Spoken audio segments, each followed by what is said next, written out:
রাধে রাধে বন্ধুরা, জয় গৌর জয় নিতাই। আজ আবার একটা নতুন ভিডিওয়ে নতুন ব্লগে তোমাদের সঙ্গে দেখা, তোমাদের সামনে আসা, তোমাদের সঙ্গে কথা বলা। আজকের ভিডিওটা হচ্ছে তোমাদের সঙ্গে একটু ভাবলাম একটা ডিনার ব্লগ শেয়ার করি। আজকে ডিনারে একটু চেঞ্জ, অন্যদিন যেমন সাধারণত বাঙালি ঘরে হয়ে থাকে রুটি তরকারি মিষ্টি এসব হয়ে থাকে, আজকে একটু ডিনারটা চেঞ্জ হয়েছে বলে তোমাদের সঙ্গে একটু শেয়ার করার ইচ্ছে হলো। আজকে দেখো অনেক দিন ধরেই আমার জামাইয়ের একটু কষা মটন খেতে ইচ্ছে গেছে, মটন কষা দিয়ে রুটি খেতে ইচ্ছে গেছে। এবার শ্বশুরমশাইয়ের খুব ইচ্ছে ছিল যে নিজে হাতে মটন কষাটা করে খাওয়াবে, কিন্তু তার জন্য ভীষণ বায়নাও করছিল। কিন্তু আমি একটু আপত্তি করেছি, আমি যে না আর করতে হবে না, কারণ সারাদিনে খাটাখাটনির পর আর রাত্রিবেলা আর রান্নার দিকে খুব একটা মানে যেতে ভালো লাগে না, ইচ্ছেও করে না। তাই আমি বললাম একদম নিয়ে চলে আসো। মেয়েও তাই অবশ্য বললো যে না একদম নিয়ে চলে আসো। হ্যাঁ, আর জামাইয়েরও ইচ্ছে ছিল যে একদম বাইরে থেকে নিয়ে চলে আসবে। আবার আমার জামাইয়ের একটা ভীষণ ভালো গুণ আছে, যেটা আমার সঙ্গে মতে খুব ভালো মানে মিল হয়। আমার জামাইয়ের মতের সঙ্গে আমার মতে ভীষণভাবে মিল হয়, যে আমার জামাইও একদম বেশি খাটাখাটনি পছন্দ করে না, আর আমিও খুব একটা খাটাখাটনি করা পছন্দ করি না। কিন্তু তা বলে কি কাজ করি না, না খাটি না, কাজের মতো করি, সবই করি।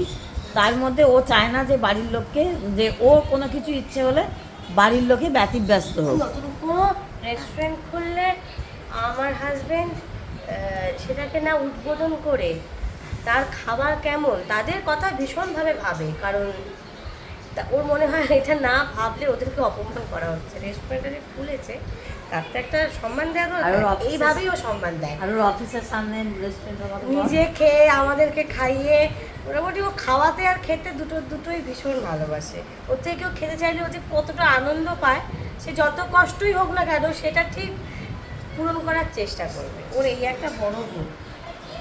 আর এই হয়েছে কি, তার মধ্যে একটা ঘটনা ঘটেছে যে ওর অফিসের সামনে একটা নতুন রেস্টুরেন্ট হয়েছে, ওখানে ও মাটন থালি খেয়েছে, তা খুব সুন্দর, তা ওরা খুব যত্ন করে খাইয়েছে, যত্ন করে সব কিছু করেছে। এবার সেই খাবার পর থেকে ওর খুব খাওয়ানোর আমাদের মানে ওর ইচ্ছা যে আমাদেরকে ওই দোকানে খাবার খাওয়াবে। যাই হোক, এবার আজকে সেই ঘটনাচক্রে সেই সুযোগটা হয়েই গেল। তাও ওরও তাড়াতাড়ি ছুটি হয়েছে, তাই আমি বললাম যে ঠিক আছে, তাহলে ওর যখন খাবার কথা বলেছিল, তাহলে দোকান যদি বন্ধ থাকে দোকানে ফোন করে দোকান খুলিয়েও ও খাবার আনার মতো হিম্মত রাখে, এমন একজন। মেয়ের কাছে সবই শুনলে বন্ধুরা তোমরা, যে দোকান খোলা থাকলেও দোকান খুলিয়ে, দোকান বন্ধ থাকলেও ফোন করে খুলিয়ে ঠিক খাবার নিয়ে আসবে। তাই আজকে রাতে ডিনারটা হচ্ছে রুমালি রুটি আর মটন কষা, এই হচ্ছে ডিনার।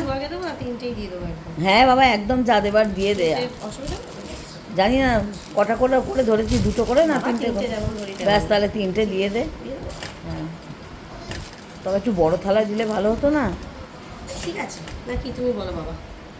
না, আমার মনে হয় একটু বড় থালা দিলে বোধহয় ছেলেকে খাওয়াবে তো। ওটাতে দিবি তো, বাপির জন্য রেখেছি থালাটা, যা দে। এই হচ্ছে ব্যাপার।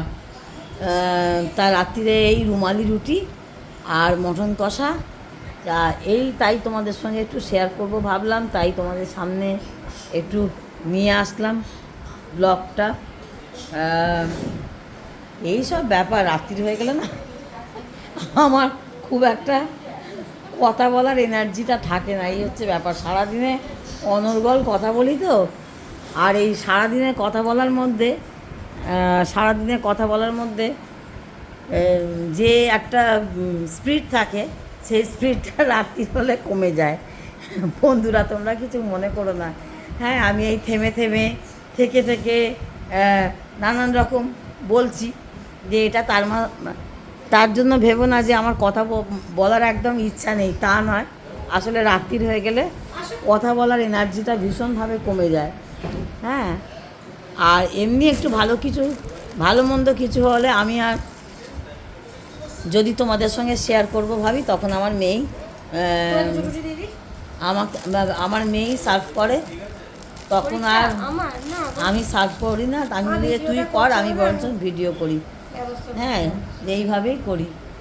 এই এই যে তুমি কিছু বলবে, তোমার মনের ইচ্ছের কথা কিছু বলবে? অনেকদিন ধরে ভাবছিলাম যে রুটি দিয়ে কষা মাংস খাবো। ভালো করে তাকিয়ে বলো। হ্যাঁ, অনেকদিন ধরে ভাবছিলাম রুটি দিয়ে একটুখানি মানে খাসির মাংস খাবো।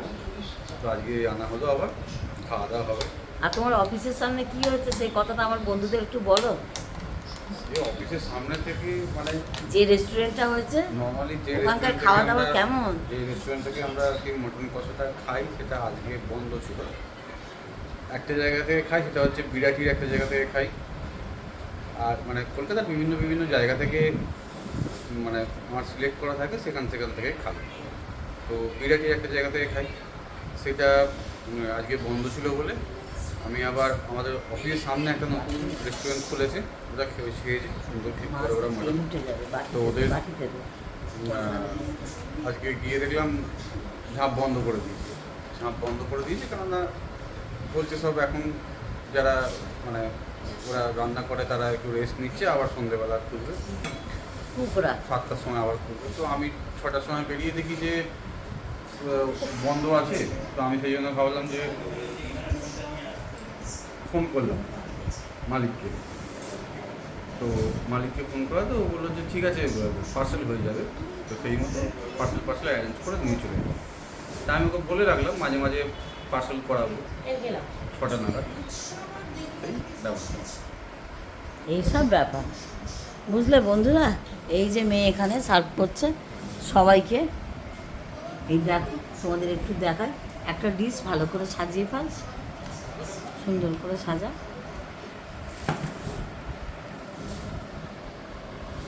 যাই হোক, তোমরা ভিডিও দেখো। আমার এই রাত্রির হয়ে গেলে, রাত্রের ব্লগ যখন করি, আমার এই গলার ভয়েস শুনে যেন তোমরা কেউ কিছু মনে করো না। আমার নিজেরই হাসি পায় কথা বলতে। সত্যি কথা বলতে কি, যা ঝিমিয়ে ঝিমিয়ে কথা বলি, হ্যাঁ, ভালো করে কথা বলতে পারি না, অর্ধেক কথা ঘুমিয়ে ঘুমিয়ে বলি, ঘুমও খানিকটা পেয়ে যায়, এনার্জি অনেকটা সারাদিনে চলে যায়। এই হচ্ছে ব্যাপার। হ্যাঁ, তোমরা কেউ কিছু মনে করো না, সকলে ভালো থেকো, সুস্থ থেকো। একটা ডিনার ব্লগ তোমাদের সঙ্গে শেয়ার করলাম। তোমরা এইভাবে ভিডিও দেখতে থাকো, কিছু একটা দেখতে দেখতে লাইক দেবে, কিছু একটা কমেন্ট করবে, তাহলে ভালো লাগবে। সকলে ভালো থেকো, সুস্থ থেকো। জয় গৌর, জয় নিতাই, রাধে রাধে।